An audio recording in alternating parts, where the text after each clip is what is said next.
Mi corazón te canta, mi alma te anhela con todas mis fuerzas.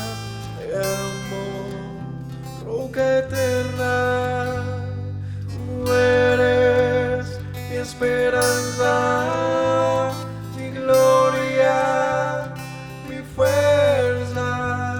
En valles de sombra te cuidas, eres lumbrera.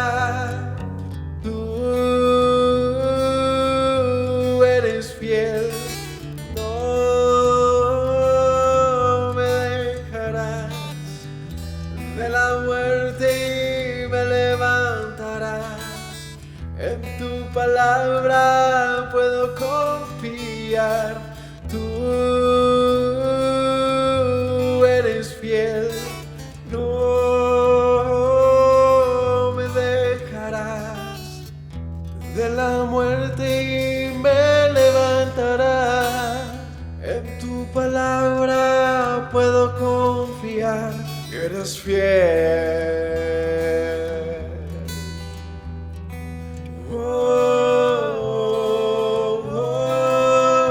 Mi corazón te canta, mi alma te anhela con todas mis fuerzas.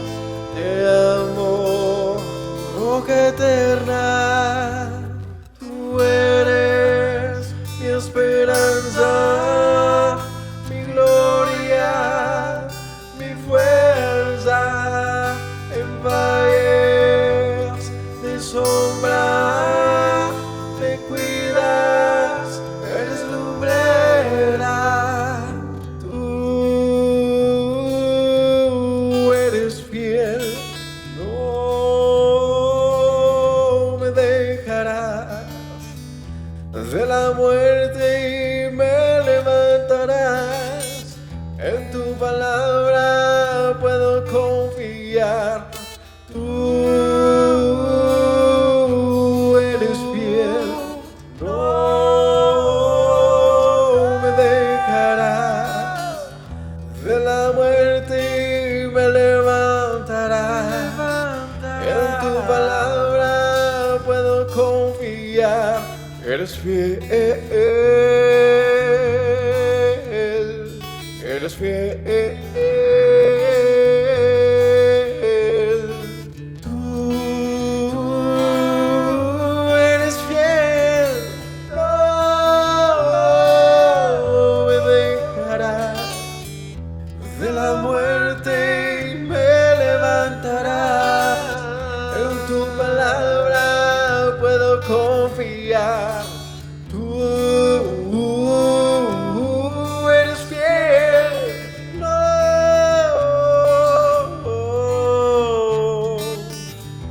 De la muerte y me levantarás.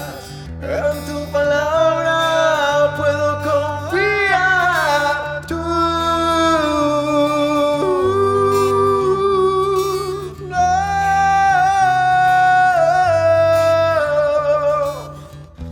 De la muerte y me levantarás. En tu palabra puedo confiar. Eres fiel, eres fiel. Tú eres fiel, no me dejarás. De la muerte y me levantarás. En tu palabra puedo confiar.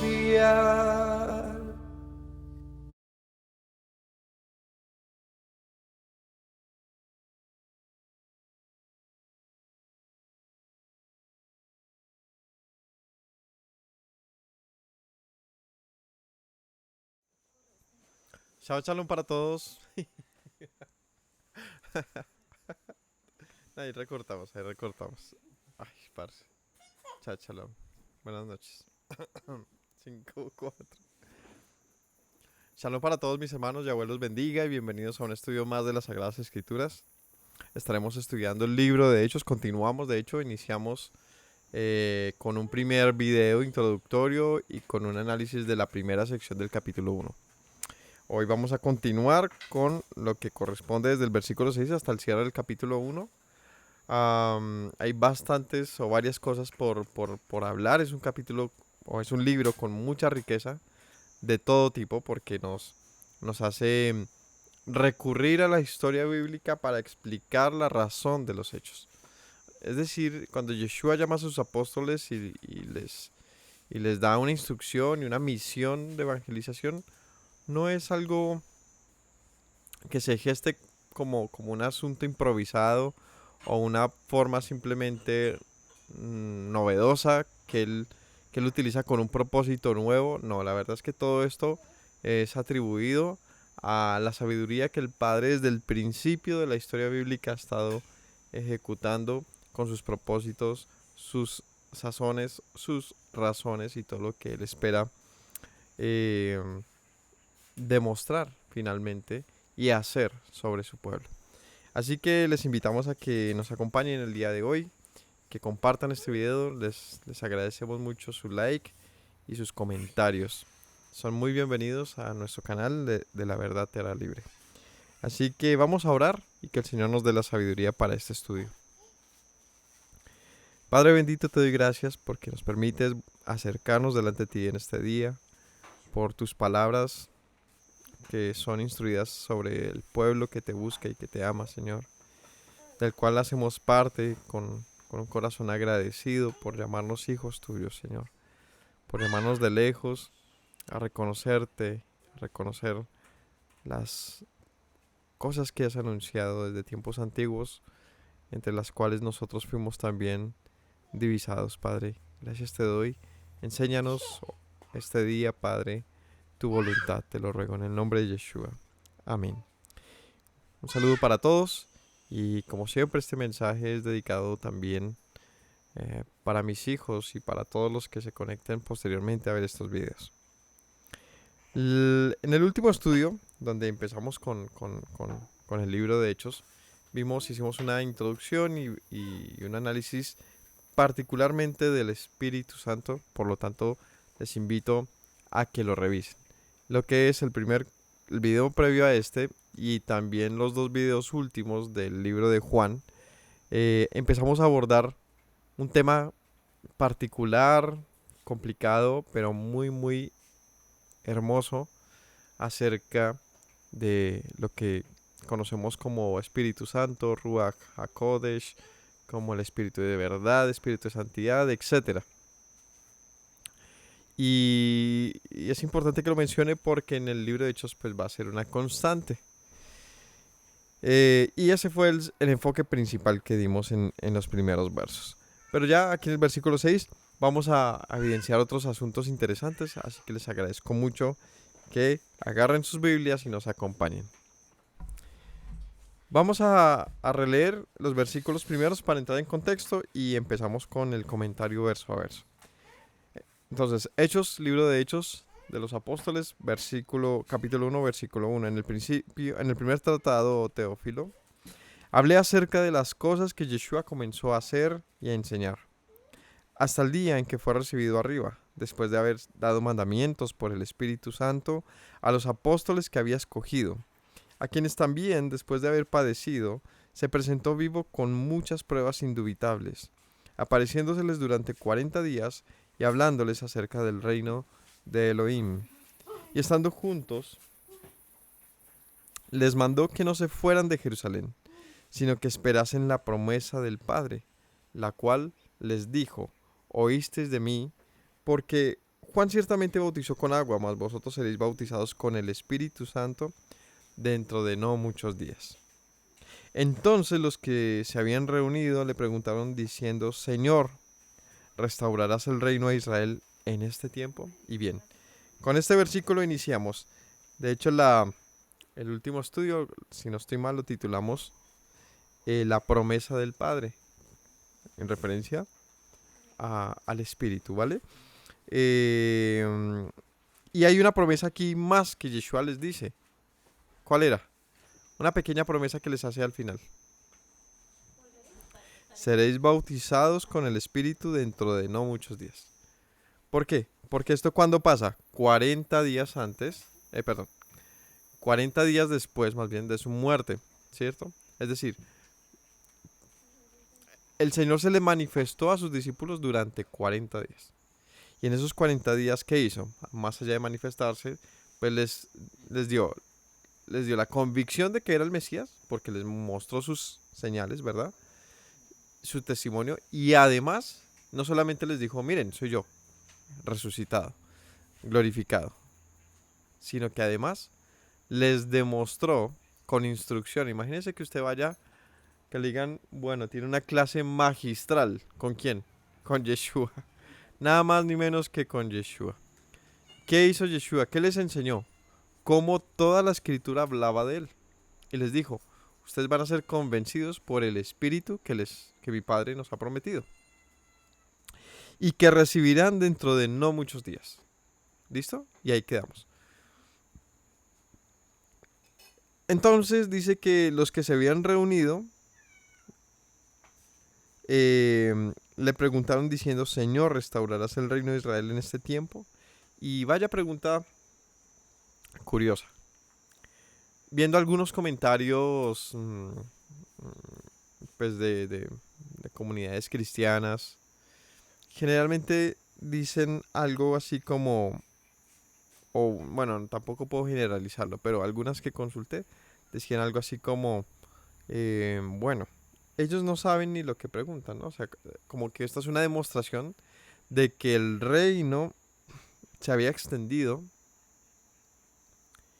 y ellos pensaban que Israel iba a ser levantada nuevamente, pero Yeshua ya tenía un plan, digamos, mayor con el mundo.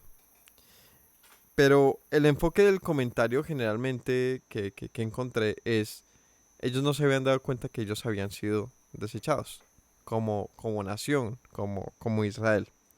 Y la verdad tiene un poquito de certeza, pero también un poquito de falsedad.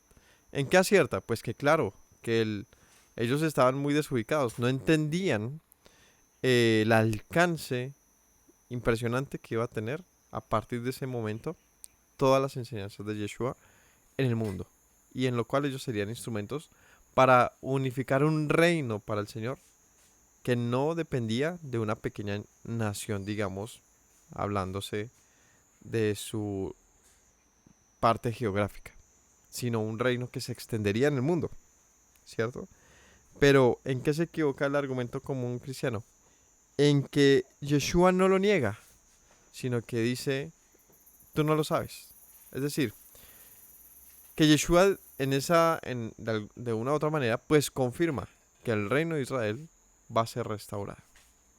Cosa muy importante, Señor, restaurarás el reino de Israel en este tiempo. Les dijo, no os toca a vosotros saber los tiempos o las sazones que el Padre puso en su sola voluntad, pero recibiréis poder cuando haya venido sobre vosotros el Espíritu.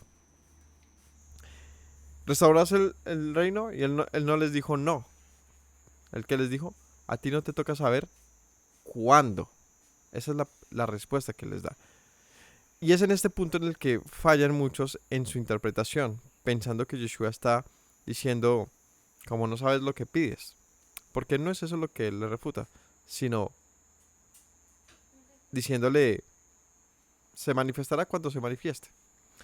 ¿Qué es esta? ¿Cuáles son las dos palabras que se utilizan aquí? Dice, no os toca a vosotros saber los tiempos y las sazones. Para la palabra tiempos, viene del griego cronos.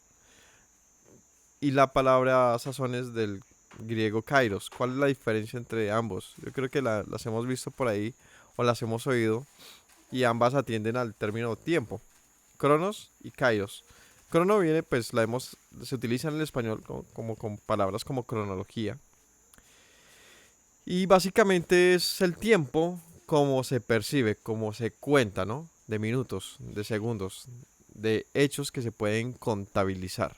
Ese es el primer, digamos, concepto de tiempo que vemos ahí, de cronos. Entonces le dice, a ti no te toca saber el tiempo. Y está hablando de fechas. ¿Listo? Y sazones, que es kairos, varía un poco el concepto y es también el tiempo, pero el tiempo propicio. Cuando tú hablas, cuando sea el momento adecuado, cuando es el momento oportuno de un asunto, tú estás hablando del kairos, ¿vale? Lo que llaman por ahí el tiempo de Dios, ¿sí? Que muchos, papelería kairos, o no sé qué kairos, que se utiliza, y está hablando del tiempo divino. Y es como el tiempo oportuno en que pasan las cosas. Porque de pronto uno en español no entiende los tiempos y sazones. Está hablando de, a ti no te es dado saber cuándo es el momento oportuno y la fecha de esos eventos, sino al Padre. Está en su potestad. ¿Qué está en la potestad del Señor? ¿Y en qué tiempo y en qué momento? La restauración de Israel, del reino de Israel. ¿Restaurarás el reino a Israel en este tiempo? ¿Por qué hace esta pregunta? Esto nos deja ver cuál era uno de los, ¿cómo se llama esto? Deseos comunes del pueblo acerca de la venida del Mesías. ¿Cuál era uno de los de las señales eh, principales que tenía el pueblo cuando se manifestara el Mesías? La restauración de Israel. Esta era una señal muy importante. Por eso le preguntan, bueno, te creemos. Ya definitivamente sí, eres el Mesías. ¿Y cuándo vas a restaurar el reino de Israel? ¿Por qué esperaban la restauración de Israel? Pues porque este Mesías prometido sería rey, descendiente de David, rey finalmente. Y si viene como rey, ¿por qué no gobierna? Preguntan ellos, ¿y cuándo? ¿Cuándo vas a gobernar? ¿Cuándo va a ser restaurado el reino? Así que ellos lo veían de una manera muy, muy estricta de lo que es el reino, digamos, político, literal, ¿cierto? Y Yeshua desde el principio estaba anunciando el reino de los cielos se ha acercado. Mi reino, dice él, no es de este mundo. Así que, si bien Yeshua sí venía como rey, ¿cierto? Venía a reinar, venía a restaurar, no era a la manera que ellos esperaban que aconteciera. Vamos a analizar el porqué de esto. ¿Por qué Yeshua, les hago aquí la pregunta, por qué Yeshua no restauró el reino de Israel? Es decir, no se posesionó en un trono o en un palacio o simplemente tomó las riendas del pueblo como un rey. ¿Por qué? ¿Qué pensamos? Déjenme saber un poquito sus comentarios al respecto. A ver qué pensamos.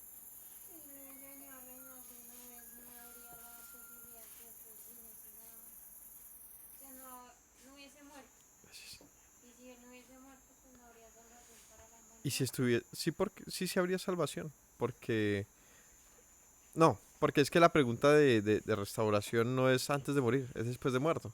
O sea, después de morir podía igual reinar. ¿Por qué no se, digamos, levantó los muertos y, no sé, hizo algún evento épico como todos los de él y se sentó a reinar? O sea, qué, por qué no lo haría? O sea, que estaba mal, no se podía. ¿Qué comentarios piensan? Es porque a nosotros no nos es dado saber los tiempos o las razones del que no era Que no tiempo, era yo qué sé. tiempo de venir a Pues digamos que no reinar era el tiempo primero. ahí. Por lo que dice el Eterno, que hasta que no sea la plenitud de los que serán salvos, Pero no podía pasar estando él gobernando. de pronto no. Amor, Dime, porque él no se quería dar a conocer como un rey en ese momento. porque no era el tiempo de ser rey. Sí, no, porque él quería darse a conocer como uno Porque el primero vino más como, cercano, ¿no? como cordero. Entonces dicen por acá, de repente no era el momento de manifestarse como un rey, sino de una manera diferente, más cercana, porque no era el Vino como cordero y que viene como un cordero y después se manifestar como un león. Hay Los una... profetas decían, aquí tu rey viene montado en un pollino de asna y de asna.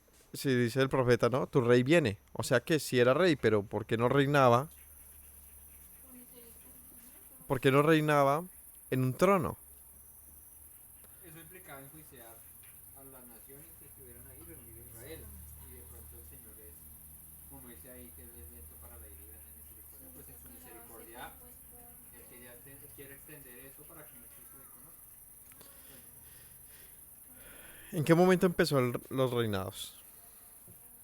Con David. Con David, no, con Saúl, ¿cierto? ¿Y a petición de quién? Del pueblo. O sea que la institución de un rey físico, normal, conocido, proviene del Señor.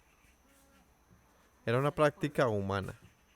Era una práctica que ellos decían queremos como las naciones. ¿No se ha puesto a pensar, qué curioso, que el Señor les prohíbe no hagan como los demás? Ellos insisten y Él les dice, les van a tener reyes que les van a hacer sufrir, etcétera. Pero entonces Él llegue, y no como un mandamiento que Él da, sino pero Él sí trate de adaptarse a algo humano. ¿Les parece que tiene sentido? No lo tiene. Porque hay que entender es que hay cosas que son humanas, hay cosas que son de Él. Y lo que pasa en ese caso, ¿qué le dice Samuel? ¿Qué le dice el Señor a Samuel? No te preocupes, Samuel, no te han desechado a ti, sino me han desechado a mí. O sea que Él sí era rey, pero no a la manera en que ellos esperaban que fuese rey. Ellos esperaban un rey diferente, y Él ya era rey. Él ya era rey sobre su pueblo, pero ellos no le vieron como rey. Le vieron, no sé, de otra manera. Ellos esperaban un rey diferente. Pensar que venga Yeshua y que se establezca como el rey que siempre han querido que sea, sería volver a la misma historia. Y es, no están esperando al Señor, están esperando a un Saúl. ¿Me hago entender? El Señor no va a reinar como el mundo espera que reine. Es decir, Él con su coronita y con su palacio, y eso es muy de cuento. De hecho, medieval, ni siquiera tiene nada que ver con esa historia. Eso no es bíblico. Es algo que ellos aprendieron, vieron de otros pueblos y dijeron, esto, I like, ¿no? Le puso el corazoncito y me gusta. Y quiero repetirlo, una figura. Porque el Señor se encasillaría en lo que Él llama, de una u otra manera, mandamientos humanos, formas humanas. Lo que hay que saber es que el término Melech, ¿no? Rey, precede todo ese tipo de escenarios. Porque lo que ellos adoptaron fue una forma de gobierno, una forma política en cómo se querían ver. Con Salomón, con su gran palacio, ¿no? Muy bonito todo. Pero si vemos la forma del Señor fue en un pequeño tabernáculo. ¿No les parece que discrepa demasiado como para esperar que venga Yeshua a la manera que el pueblo quería verlo? Porque el Señor dice, pues David, los cielos no me contienen, pero amo ¿qué? Valoro tu intención. Y claro, te lo permitiré no a ti, sino a tu hijo. Pero finalmente el templo de Salomón no es algo que, pues, pareciera, ¿no? Nacer como un deseo del Señor, sino un deseo humano. Entonces, eso hay que reflexionarlo. Hay que reflexionarlo porque tenemos que pensar, ¿qué rey está esperando el mundo? ¿Qué rey esperaba para esta época? Lo que decimos a veces, ¿y qué tal que Judas no lo quería vender porque lo odiara o porque quisiera siquiera esas monedas que no valían nada? ¿Qué tal si lo que él quería era, bueno, Yeshua, te estás demorando, sé rey y yo te ayudo, se los entrego, háganlo rey, pronto, él tiene que manifestar. ¿Y qué gano yo ahí? Pues voy a ser el que lo coronó, el que lo llevó al lugar que él estaba evadiendo. ¿Qué tal si Judas esperaba ponerlo delante de las autoridades para que él dijera, bueno, es que sí soy el rey? ¿Ven? Porque la esperanza del pueblo estaba en obviamente una libertad similar a las de todas las historias, ¿no? A las de Egipto, a la libertad de los babilonios, a la libertad de todos los pueblos que les oprimieron en el pasado. Aquí estaban siendo oprimidos nuevamente por los romanos. Y ese contexto histórico nos hace saber que ellos,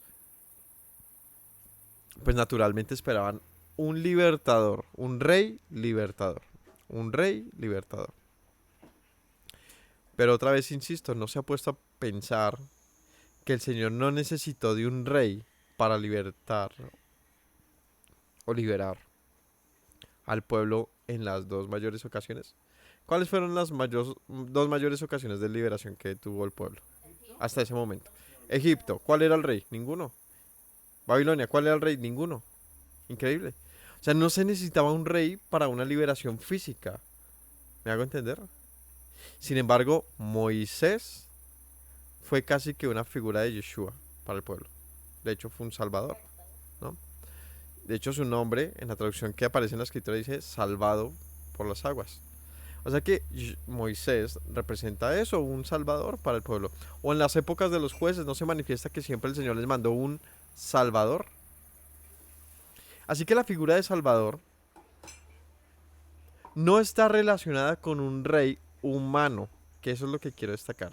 No con un rey humano, es decir, no me refiero a que sea humano, no, sino a la manera humana, a la manera en que nos hemos acostumbrado a pensar que funcionan los reinos. Recordemos otra vez, no te han desechado a ti Samuel, sino a mí, dijo el Señor, porque él era el rey de la nación, pero ellos nunca le vieron como rey. ¿Por qué? Porque no gobernaba como ellos esperaban. Entonces ellos vuelven y le preguntan de esa manera como, pues digámoslo así, como cualquiera lo haría, un poco básica y también con la esperanza que incluso hoy en día muchos esperan y que yo no me atrevo a decir que no vaya a pasar, pero tampoco me atrevo a decir va a pasar. Y es en qué momento ven el Señor, se sienta en el templo a reinar y todas las naciones van para allá.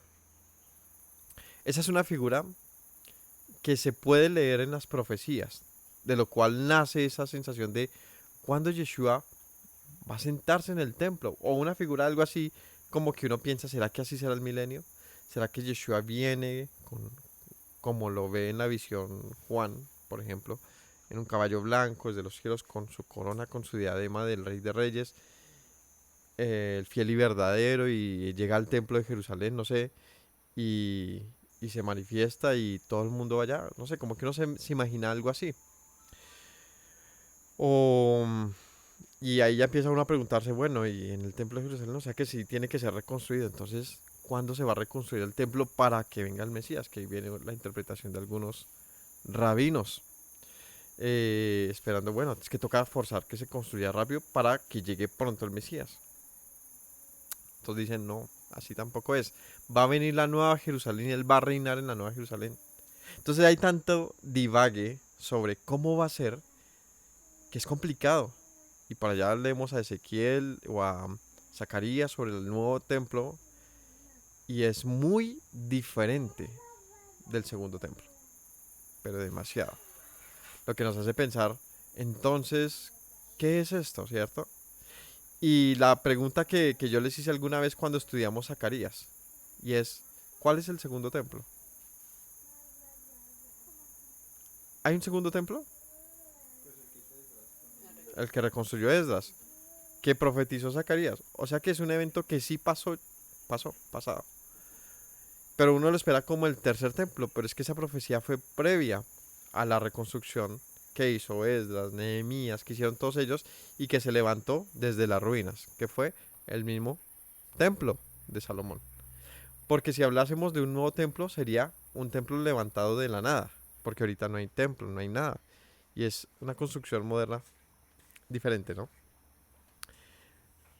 Y en esa visión, en esas visiones hay muchas cosas relacionadas con la Torah, ¿no? Como el reinicio de los sacrificios, eh, el servicio, los levitas, la restauración de los órdenes de David y todo esto, que uno se pone a preguntar, ¿y esto va a volver a acontecer? Y si va a ser así, ¿cómo va a ser? Y Yeshua va a venir y va a ser ahí, y si va a estar ahí, entonces, ¿por qué hay sacrificios? Y mil cosas uno empieza a preguntarse, uno dice, difícil. Pero la respuesta más fácil a esto es que muchas veces no estamos abordando las cosas con las preguntas indicadas. Por lo tanto, las respuestas siempre van a ser vagas, imposibles incluso. Porque asegúremelo, ¿no? No puedo asegurarle nada. Entonces se convierten en vanas también. ¿Cuál es la pregunta indicada? ¿No? ¿Cómo leo esto? Teniendo en cuenta que son visiones, por ejemplo. Ese tipo de preguntas nos hacen también tener respuestas que nos acercan un poco más a la verdad. ¿Cómo se lee una visión? Una visión. Porque de acuerdo a esas visiones, entonces el pueblo esperaba al Mesías de una manera literal, como por ejemplo la restauración completa del templo. Entonces se esperaba que el rey, un hijo de David, se sentase en el templo restaurado, aunque ya funcionaba en la época de Yeshua el templo, no tenía ni comparación, pero nada de comparación al templo de la época de Salomón. Ya se le habían robado todo el oro. El templo, incluso al parecer, el templo ya ni el arca tenía para esa época. Entonces, el pueblo esperaba a un rey que restaurara todas las cosas. ¿A qué época? Pues a la época del rey David, por lo menos ahí cerca, como la época de Salomón. Entonces es interesante ver esto y que Yeshua les diga, pues no es el tiempo para ti saber, no es el tiempo de ustedes saber cuándo pasen estas cosas. Lo que sí nos hace saber que Yeshua sí está hablando de la restauración de un reino, pero no era el reino que ellos esperaban, porque de hecho lo termina de aniquilar. Porque Yeshua se va y viene la destrucción del templo y todo se destruye. Y uno diría, no es el Mesías. Esa fue la respuesta del mundo en esa época, ¿no? Pues no es el Mesías. ¿Por qué? Pues porque vino, nos ilusionó, se fue y destruyó todo. O permitió que todo se destruyera. Esa es una de las grandes razones, mis hermanos, de por qué una parte importante del pueblo judío de esa época y hasta ahora, más bien, se ha instalado una idea de que él no puede ser el Mesías. ¿Por qué? Pues mire, no ha gobernado. No lo intentó siquiera. Es más, dijo, pues no les importa a ustedes saber cuándo pase esto. Sin embargo, es un contraste contra lo que todo el tiempo decía él. Y decía, el reino está cerca. Cuando Pilatos le pregunta, ¿él qué dice? Mi reino no es de este mundo. O sea que sí hay un reino. O sea que sí va a restaurar a Israel, pero no a la manera en que Israel o que el mundo espera. Y la manera en que Yeshua va a restaurar las cosas, pues va a ser evidenciado, o lo podemos entender entonces, es en la manera en que él instruía y enseñaba y dijo todas las cosas. Todas sus parábolas y todo lo que él hablaba apuntaba a una cosa. Y es que la restauración de Israel no es meramente un asunto del reino, sino también se trata de el volver, de unificar a la nación. ¿Cómo así? Claro, es que el pueblo se había perdido, se había extraviado, pues tras sus pecados, pero también esto les trajo un esparcimiento y el Señor los mandó de lejos, ¿no? La gran Galut, ¿no? La gran diáspora de Israel, donde es enviado a todas las naciones y por lo cual dicen, ¿vas a restaurar a Israel? Decir que la restauración del reino de Israel no solamente se habla del reino como el reinado, ¿no? La monarquía. También está hablando de la nación en sí. Vas a restaurar nuestra nación, que está dispersa, que se dividió, se partió.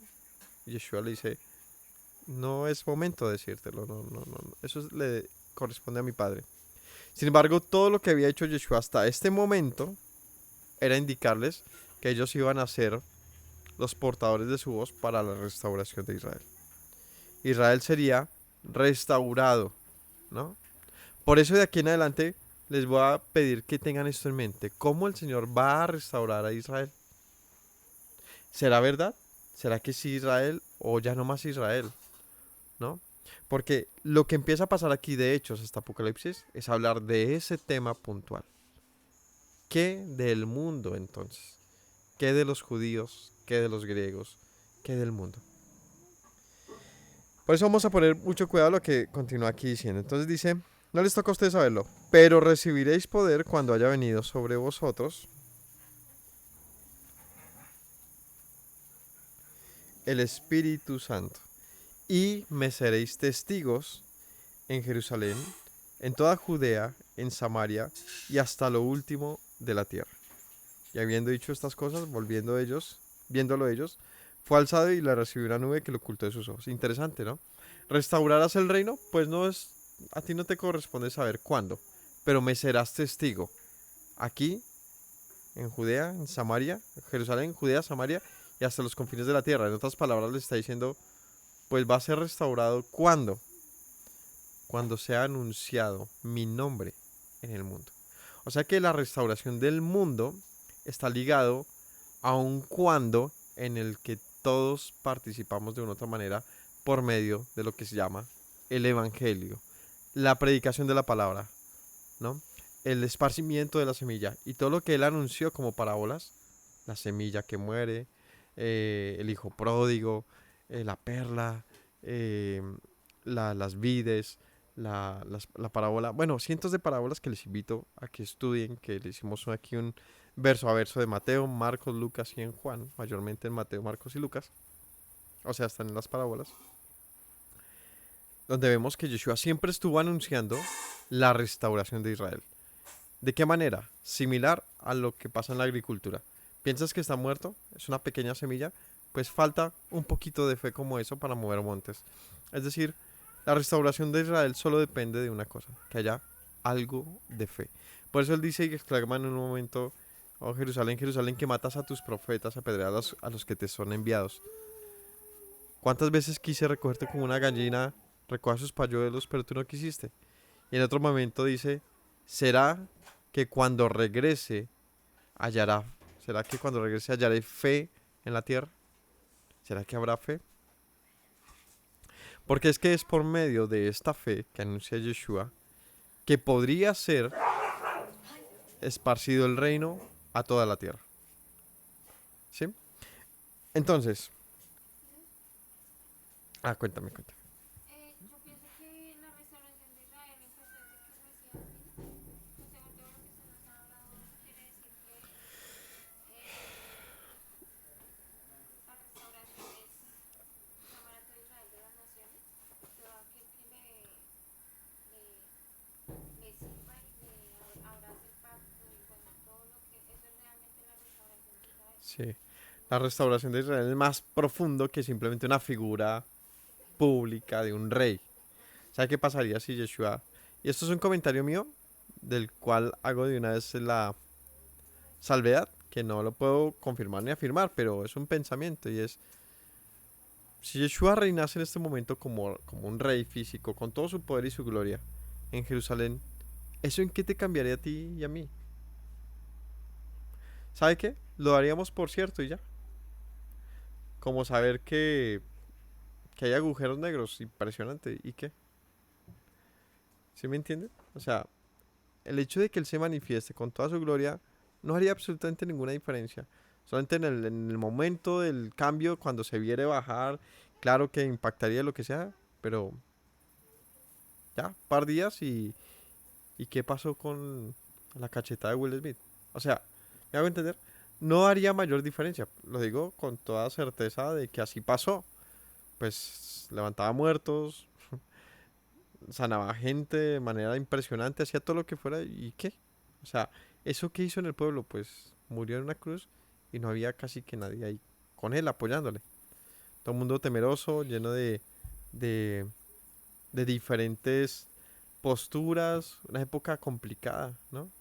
O Israel salió después de que el Señor envió plagas a los egipcios y con mucho poder abrió el mar, los lleva al desierto y ellos que decían, pues yo quiero volverme a Egipto.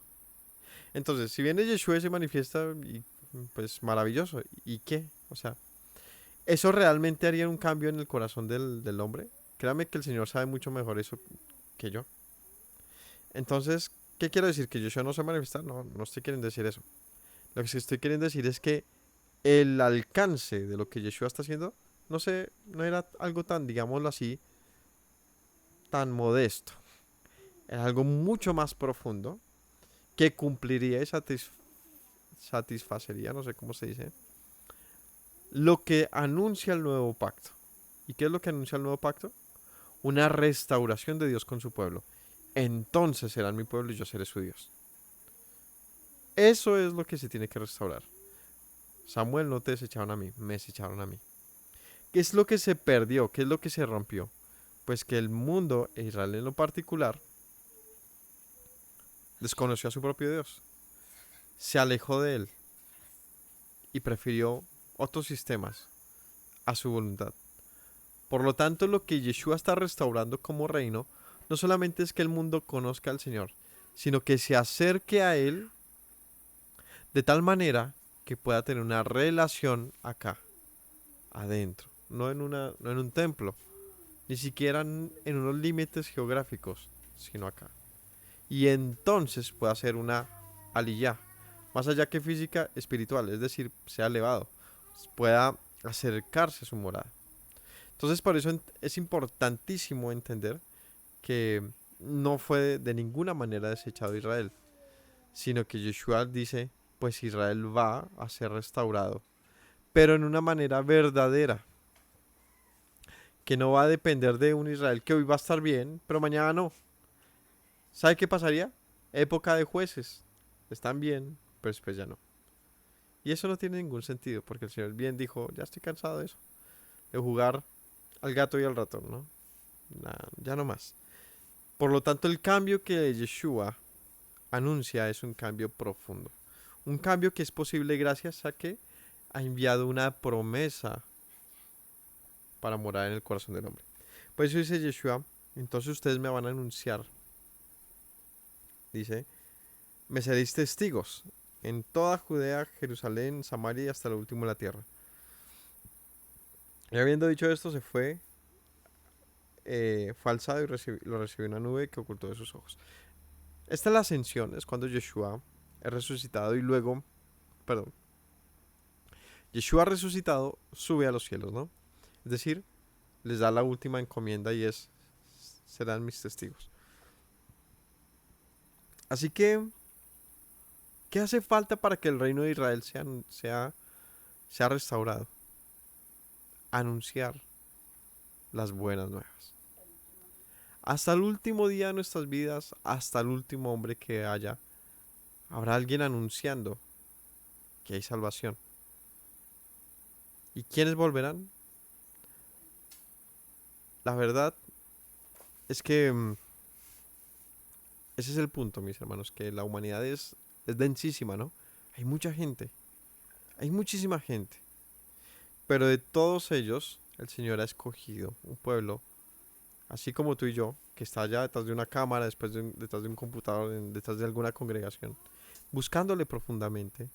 El Señor ha anunciado esto para todo aquel que pueda creerlo, ¿no? Pues eso es lo que dice Juan 1:12, el famoso versículo, ¿no? Dice, a lo suyo vino y los suyos no le recibieron. Mas a todos los que le reciben y creen en su nombre, les dio el poder de ser llamados hijos de Dios. Eso es lo que dice ese mensaje maravilloso de Juan. Él ha venido a anunciar un mensaje que se recibe por medio de la fe, como nuestro padre Abraham lo hizo.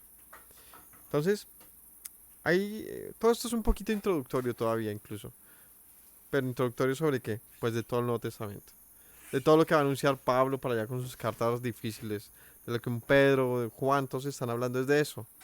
De cómo Yeshua va a llevar a cabo todo esto por medio de la fe. Una discusión que es complicada, pero cuando empezamos a discernir y a entender esto, por la dirección y la verdad que el Espíritu del Señor nos da, o nos enseña,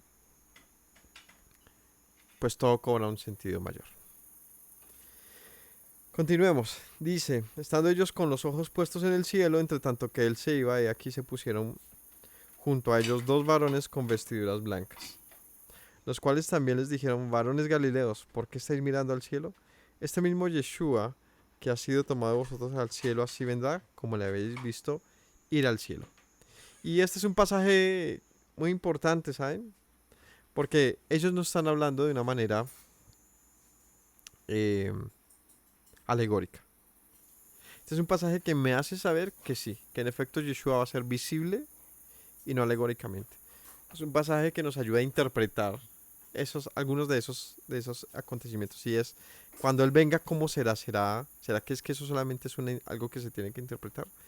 Pues ellos dicen, basándose en un hecho físico e histórico, así como le vieron irse, Él volverá y le verán volver.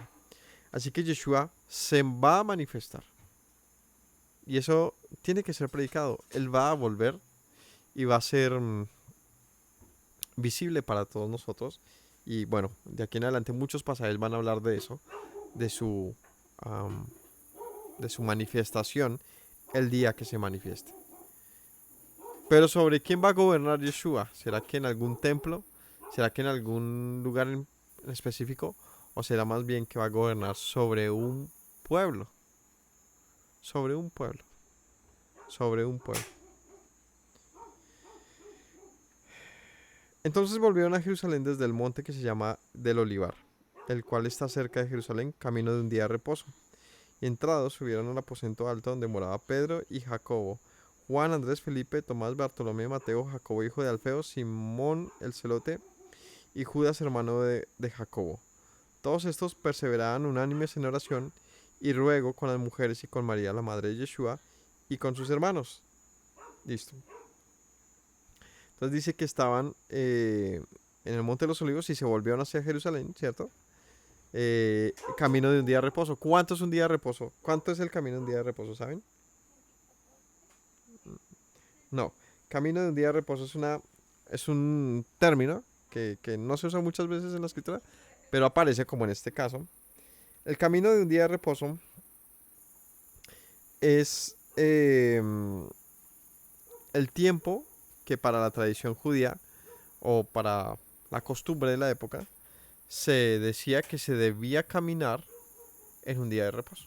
Es decir, ¿qué tanto yo debo recorrer un día de reposo? Pues hay una estipulación que según algunos, ¿cómo se llama esto? Pues cosas que vi por internet, algunos comentarios o documentación más bien, porque esto es la manera que documentan los judíos, se cree que era por lo que ellos asumían que era, de acuerdo a un pasaje, que son 400 codos, o 200 codos más bien, entre el altar y creo que la medida de las tribus más alejadas, que son como 200 codos. Entonces dicen ellos, pues esa es la distancia máxima que se debe recorrer un día de reposo. Entonces, para esta escritura, esto no se trata de aprobaciones o desaprobaciones, se trata de lo que para ellos era común en su léxico y en su costumbre hablar. Y un día de reposo era una medida que se da por esta tradición judía de cuánto un hombre debería recorrer un día de reposo. Pues lo que había de una tribu más lejana si tenía que ir hasta el templo. Sencillo. Entonces, ¿a cuánto equivale esto? Más o menos a 1 kilómetro. ¿Listo? Más o menos a 1 kilómetro. Y hice la tarea. Busqué el Monte de los Olivos, el Monte del Templo. ¿Qué distancia tienen? 1.2 kilómetros. O sea que sí está cierto el comentario. El templo y el Monte de los Olivos están a 1.2 kilómetros más o menos, que es lo que equivale a un día de reposo en la costumbre del pueblo hebreo, lo que para ellos equivale a eso. ¿Listo? Ahora, eso no quiere decir que es la distancia que uno pueda recorrer o no en un día de reposo, porque eso fue establecido por el pueblo judío, más no por la Torá. ¿Cuánto se demora uno? ¿Quién está por allá? Es que tenemos aquí unos perritos, están intensos hoy. ¿Cuánto tiempo se demora una persona recorriendo 1 kilómetro? No mucho, ¿no? ¿Hay media hora?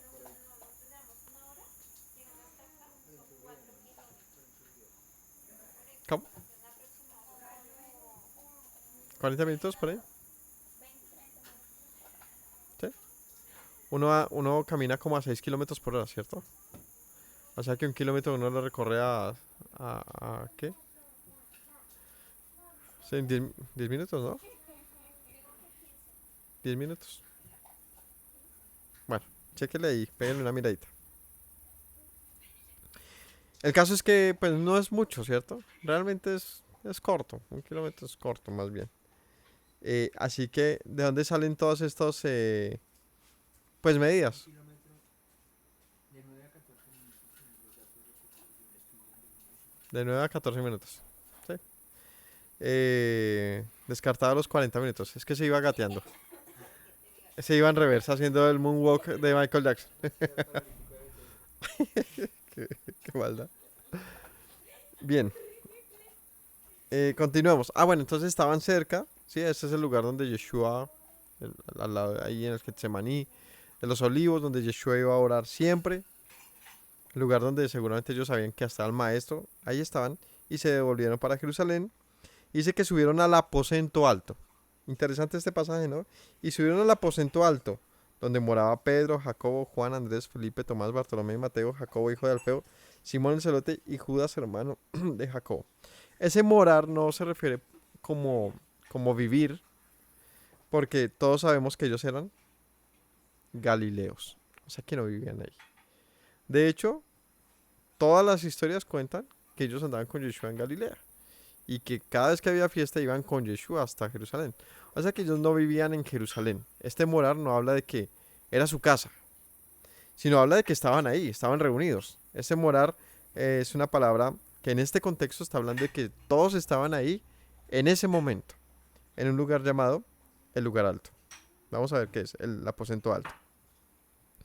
Todos perseveraban unánimes en oración y ruego con las mujeres, con María, madre de Yeshua, y con sus hermanos. En aquellos días Pedro se levantó en medio de los hermanos los reunidos eran como 120 en número. Ahora calcule, si era la casa de alguno, ¿en qué casa le cabe a unos 120 personas en un día común? Difícil, ¿cierto? 120 es una bodega, ¿no?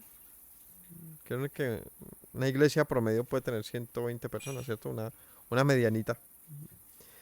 ¿Y qué dijo?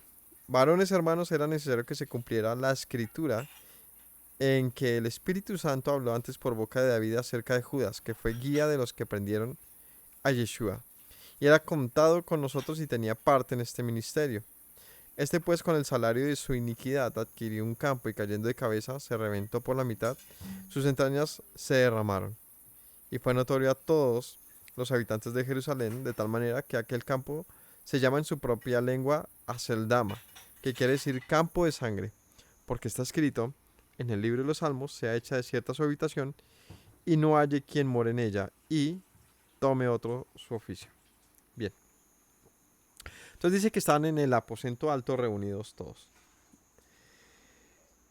Bueno, si hicimos cuentas bien, Yeshua se fue como para un 40º día después de ¿qué? De la resurrección. ¿Cuándo resucita él? Entonces vamos con las cuentas, que esto es bien, bien chévere, porque nos da un contexto de certeza de lo que está pasando y que corresponde a los hechos.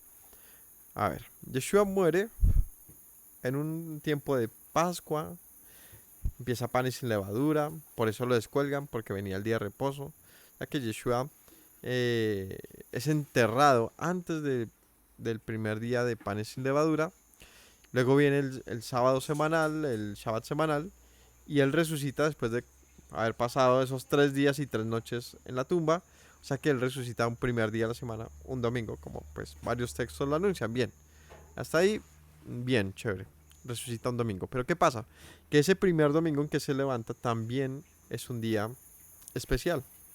Y está también llamado Shabbat, Shabbatón. ¿Por qué? Porque es el primero de los... ¿cómo se llama esto? De la cuenta del Homer. No es un día de Shabbat, pero en los textos griegos aparece como Shabbatón. Esa es una revisión que hice recientemente. Muy interesante. Cuando dice que él se levanta el primer día de la semana, dice Shabbatón. Pero no es un día Shabbat. ¿Por qué? Porque ellas las mujeres fueron a llevarle los ungüentos y perfumes. Pero no lo hicieron en el día Shabbat, ¿no? Dice, de hecho, lo colgaron rápido, lo enterraron rápido porque venía Shabbat. O sea que había unos Shabbat en los que se abstenían de cosas, pero hay uno que es también llamado Shabbatón, en el cual sí hacen cosas. O sea, eso nos hace entender una cosa. una de tantas de esas cosas de aquí y allá. Y es que este que se está anunciando aquí como Shabbat no es ni el sábado, ni es los Shabbat que aparecen ¿en qué? En la Torah acerca de las festividades, sino que era de hecho ahí dicen el primero de los sábados, ese es como dice en el texto. Sí, por eso. Está hablando del primer día de primicias, que se cuenta como el primero de los sábados, porque son 7 sábados en ese sentido. Que no son sábados porque no caben en un sábado, sino se refiere a 7 Shabbats o Shabbatones. Es decir, hay un conteo de cada 7 domingos, de hecho, en nuestro conteo de, o bueno, ni siquiera domingo, caen en un sábado por la noche.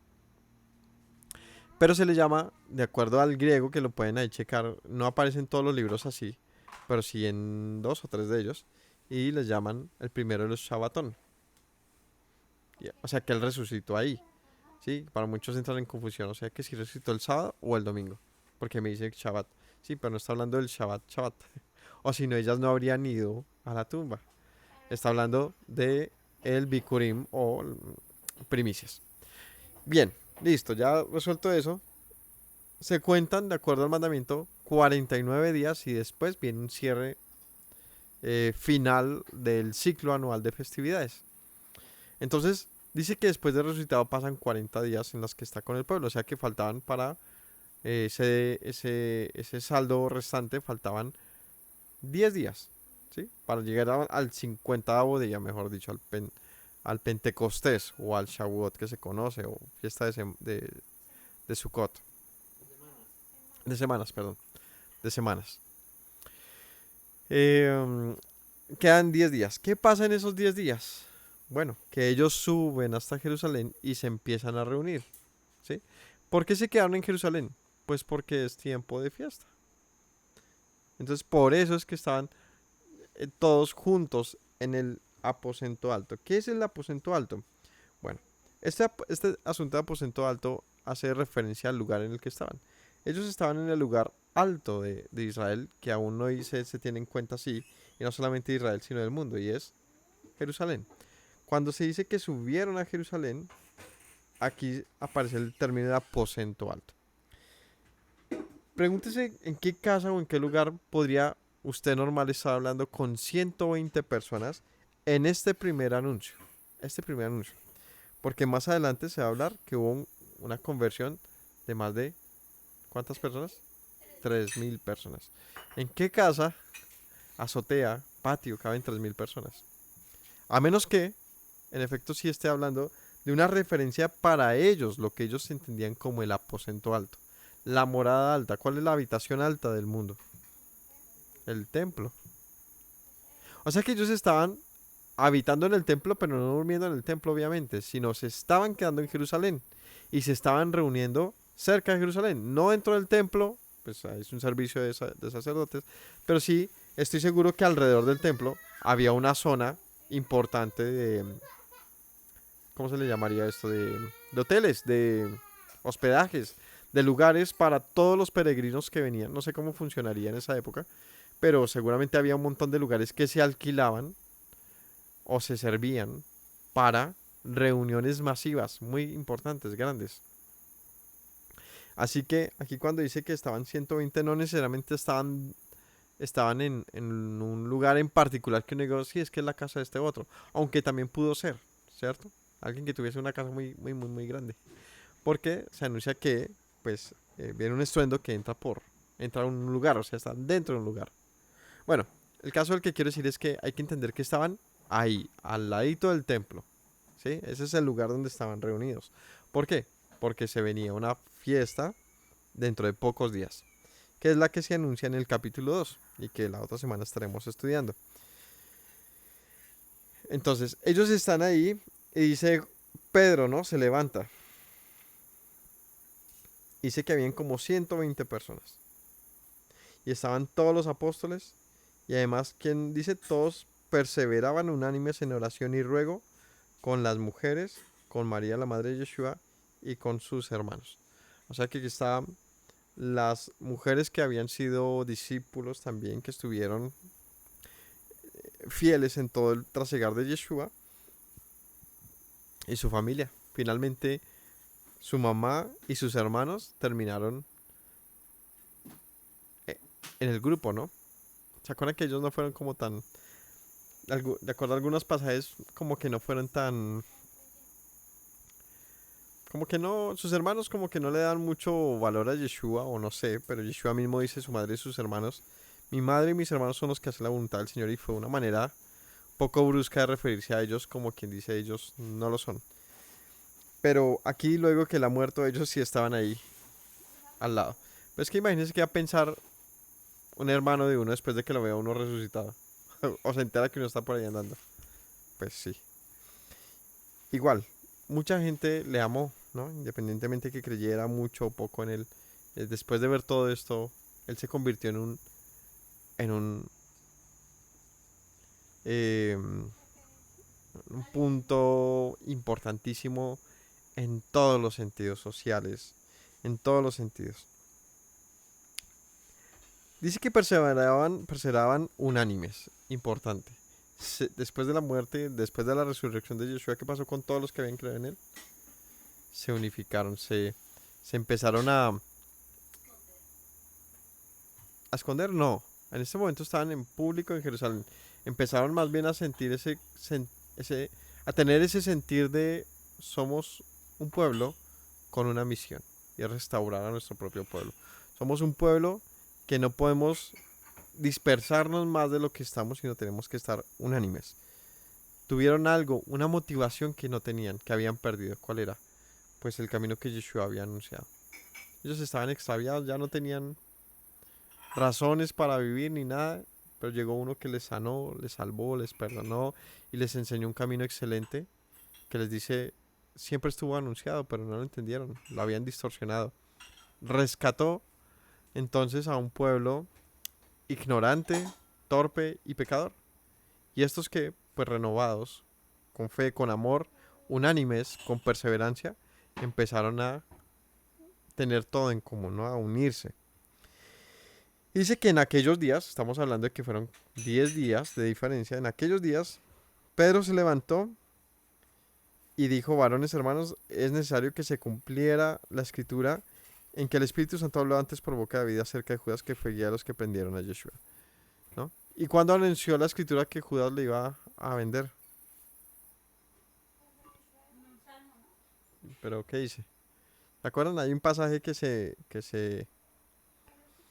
cita. No, aquí no aparecen citas. ¿Se acuerdan? Era necesario que se cumpliese la escritura acerca por boca de David, está haciendo referencia a un salmo, acerca de Judas, que fue guía de los que prendieron a Yeshua.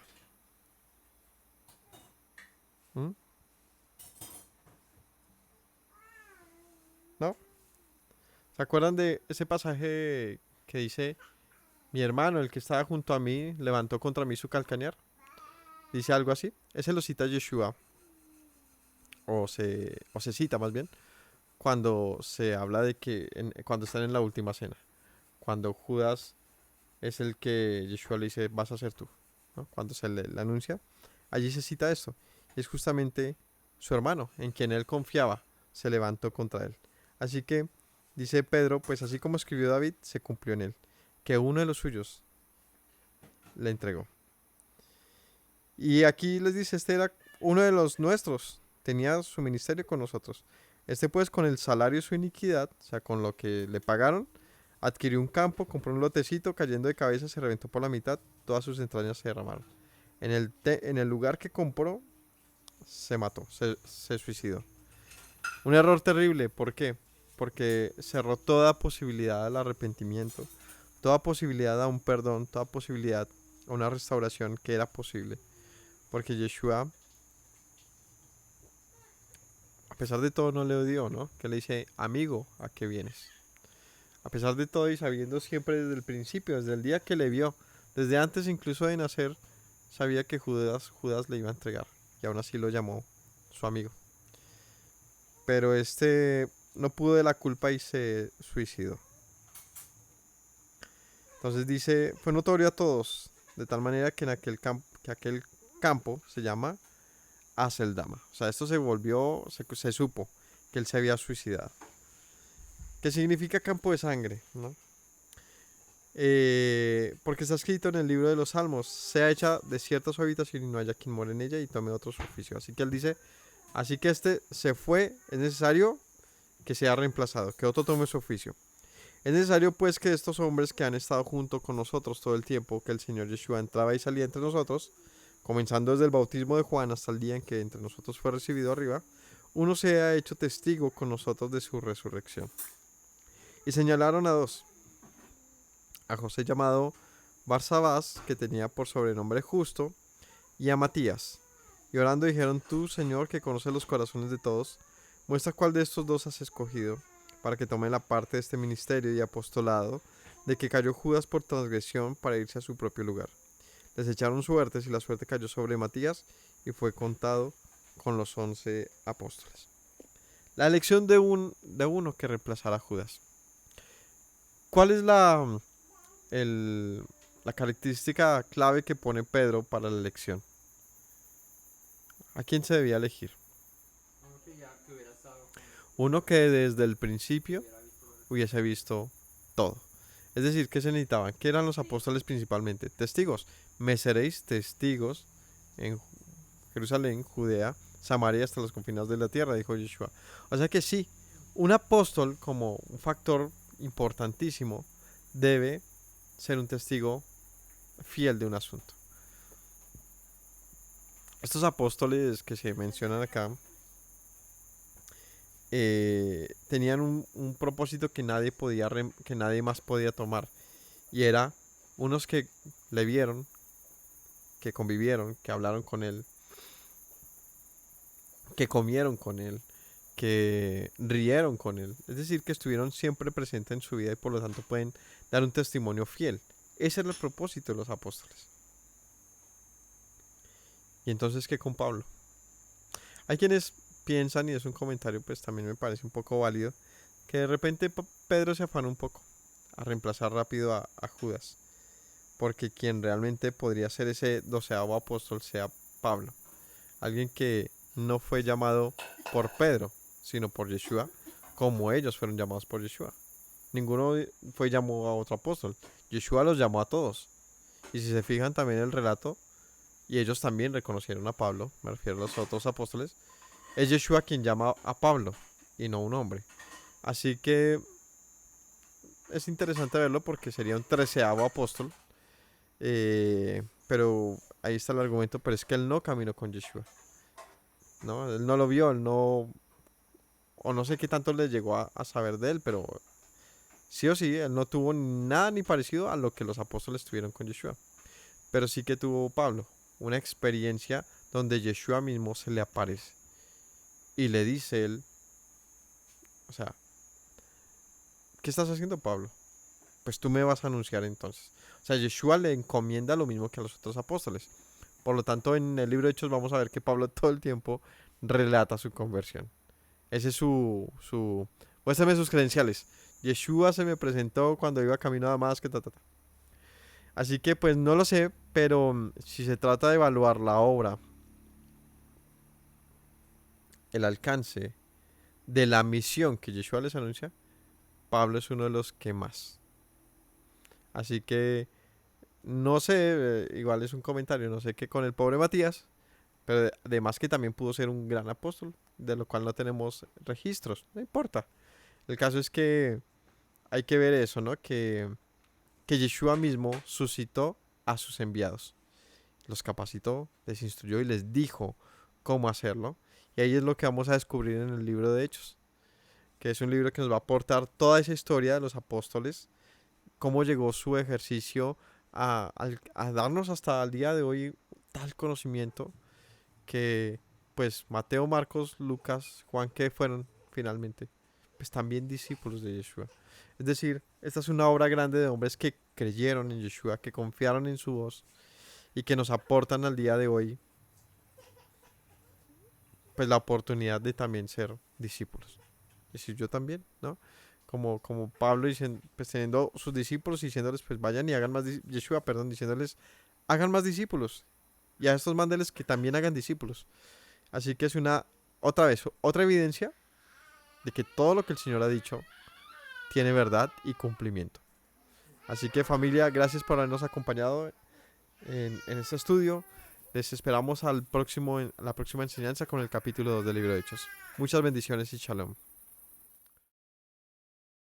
Me presento nuevamente, mi Rey, mi buen Señor. Mis pasos se han desviado, necesitan dirección. En tu amor me he refugiado, Yeshua, pues así al Padre puedo hoy decir: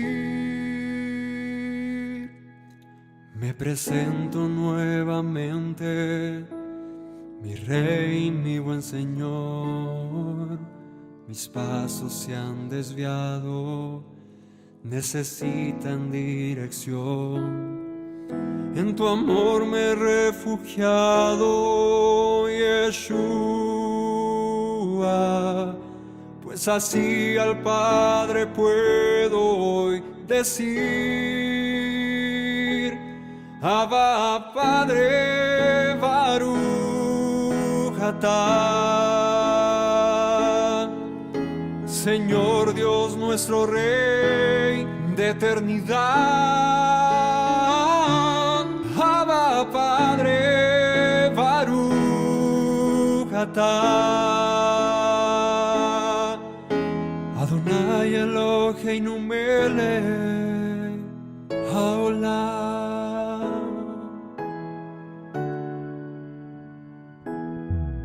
Me presento nuevamente, mi Rey, mi buen Señor.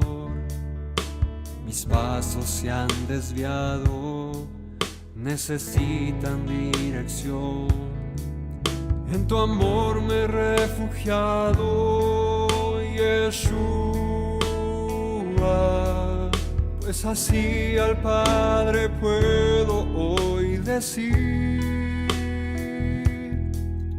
me presento nuevamente, mi Rey, mi buen Señor. Mis pasos se han desviado, necesitan dirección. En tu amor me he refugiado, Yeshua, pues así al Padre puedo hoy decir: Abba, Padre, Baruch atah. Señor Dios nuestro Rey de eternidad, Abba, Padre, Baruch atah. Adonai Eloheinu melech haolam. Diste tu hijo con devoción, sacrificio de amor, hasta la muerte el seguir dolor para darme salvación. Al tercer